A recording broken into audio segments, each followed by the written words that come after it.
Disney's Star Wars box office profits failed to cover the cost of buying Lucasfilm. So that's an abject failure then, isn't it? That's bad. This is a Forbes article. Do quite enjoy what Forbes has been doing lately. They're strangely going hard on Disney, but I like it.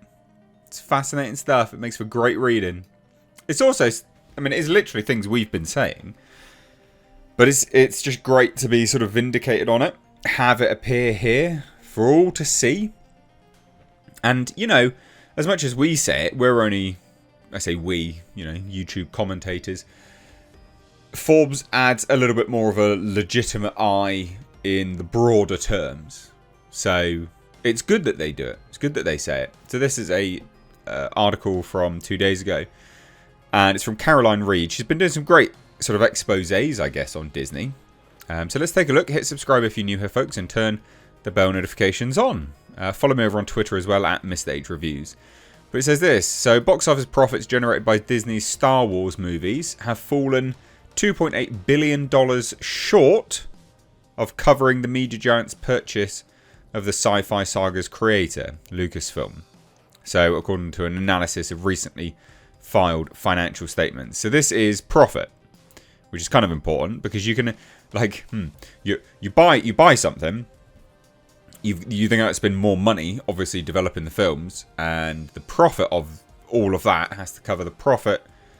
Well, it has to cover the films, so it has to go into profit to begin with, and then you have to start getting a return on the investment, obviously.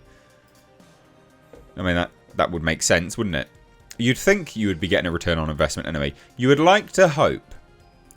But Disney, with their tragic, consistent mismanagement of their properties, have led it to ruin. So Disney bought Lucasfilm for $4 billion in 2012 and soon gave the green light to a new trilogy of Star Wars movies, which teamed up rising stars Daisy Ridley, John Boyega, Mark Hamill, Harrison Ford, and Carrie Fisher, who headlined the original movies more than 30 years ago. So all the stars aligned when The Force Awakens, the first film in the new series, was released in 2015. According to industry analyst Box Office Mojo, it grossed a staggering $2.1 billion, causing Disney to commission 2 spin-off movies, as well as the 2 sequels that were already planned. However, as the series continued, there was a disturbance in the Force due to an over-reliance on computer-generated effects and a lack of gritty, quirky characters who made the original movies smash hits. Also, it's important to note, like, The Force Awakens was always going to do well. It's been a long time since there's been a Star Wars movie. And that was a good trailer.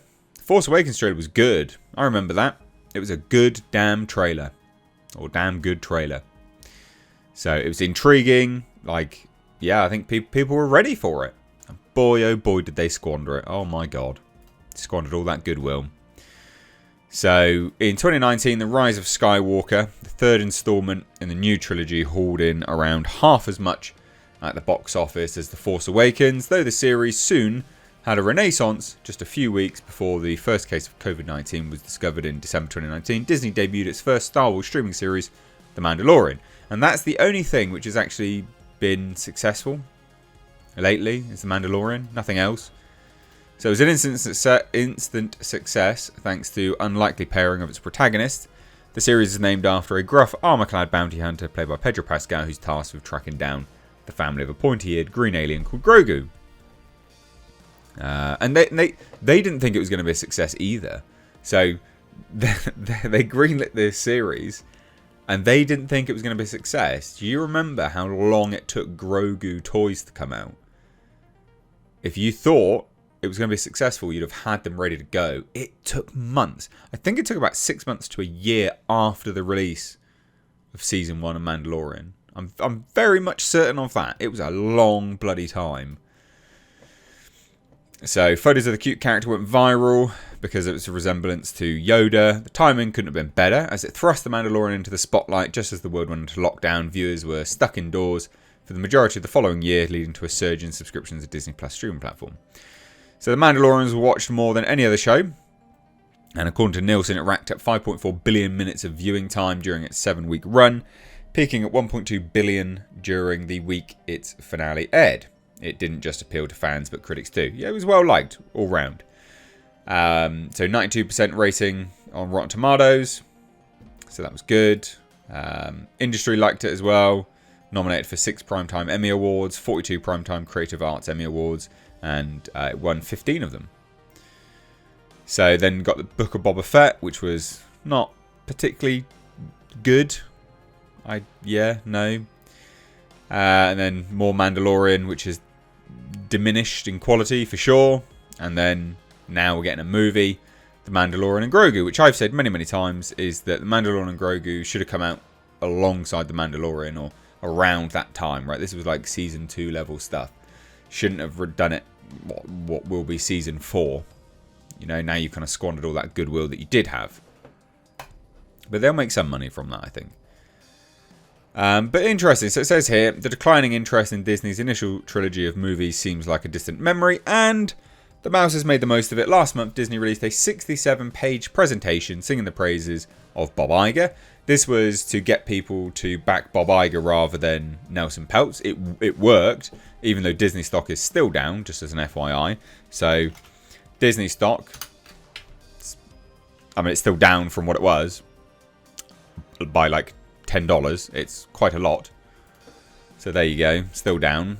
But anyway, this document lied. So it boasted supposedly spellbinding returns on investment generated by the franchise that Disney acquired under Iger, which is it's a lie. So the presentation gives the impression that Disney Star Wars trilogy earned 2.9 times return on the purchase of Lucasfilm, as that figure is presented next to a timeline of key events in the production company's history. They include the release of the Disney movies and its acquisition of Lucasfilm, which is the only milestone marked with a star. Adding to this impression is the fact that the other end of the timeline is the Star Wars logo and a photo of the Mandalorian with his little green friend. And I did a video on, a little bit of other things to do with this, but I highlighted this as well. Buried in the fine print is the revelation that the purchase price of Lucasfilm isn't even included in the return on investment calculation. What the fuck? Instead, it is purely based on the box office performance of Disney's Star Wars trilogy. It's 2 spin-off movies, merchandise, DVD and Blu-ray sales. Sorry, what? That's terrible. So as revealed, the methodology is questionable, as Disney based the return on investment on the revenue generated by the movies, merchandise, DVDs, Blu-rays, rather than the profit they made, as it should have done, because that's what, a return on investment is. Obviously, using the revenue rather than the profit artificially inflates the result, as it doesn't factor in the cost that Disney had to pay out. Even this wasn't enough for the media giant, so it also forecast the revenue that it expects to earn from Star Wars as well. So it's literally factoring the things that it doesn't even have. It's like, oh, well, we expect to have this. That's unbelievable. So in summary, despite seeming to do so, Disney's presentation doesn't actually reveal whether its Star Wars movies have covered the cost of its purchase of Lucasfilm, and there may have been a good reason for this. Analysis of more than 800 pages of company filings have revealed that the cost of making Disney's 5 Star Wars movies has hit a total of $2.1 billion, peaking at $567.3 million on The Force Awakens. That is fucking insane. However, that's just the start. Mindful of this blockbuster budget, Disney devised an ingenious way to make money back on the movie. Instead of shooting it in the United States, it chose Pinewood Studios because they get 25% back, which is dumb. And the UK government raised it as well from 25, so from 25 upwards, which is, not happy about that at all, obviously. So with so much at stake, Disney didn't take any chances and got endorsement from the UK government right from the start. In 2014, George Osborne, the Treasury Secretary, proudly announced that Pinewood would not just be home to The Force Awakens, but also its 2 sequels.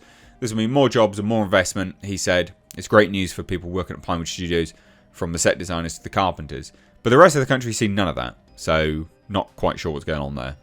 Like, the UK's a shithole at the moment. But how bad is that? How bad is that? It says here, a condition of receiving the cash reimbursement is that the companies must be responsible for everything from pre-production to delivery of the movie and paying for services relating to the finished film. It's one of the reasons why Foodles is still booking costs on its financial statements more than 8 years after The Force Awakens was released. Right. Another reason is that the companies often file the financial statements around a year after the period they cover. And this is why the latest result for Foodles were filed in December 2023, and for the year ending, blah, blah, blah. So during the period, company spent $3.5 million, bringing the total budget to The Force Awakens to a massive $567.3 million. Foodles is just like a subsidiary of Disney, basically. That's insane. That is insane. So their cash reimbursement, $92.2 million. But it was still $475.1 million. That's madness. $570 million. How are you doing that? Rise of Skywalker, $542.4 million. How? Like, actually how?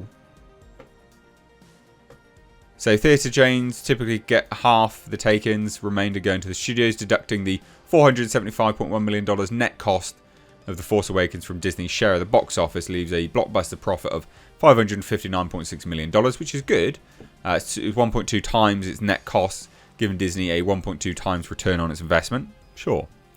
In 2017, the sequel, The Last Jedi, had a multiple of 1.1 times. But still, my God. Not good. Overall. So basically, you go all the way down. I mean, these budgets are staggeringly high. Like, they're just ridiculous. So go all the way down. Star Wars movies, blah, blah, blah. And yeah, so it's running at a loss. So aside from this loss, the accolade for the lowest profit and return on investment for Disney's Star Wars series goes to The Rise of Skywalker.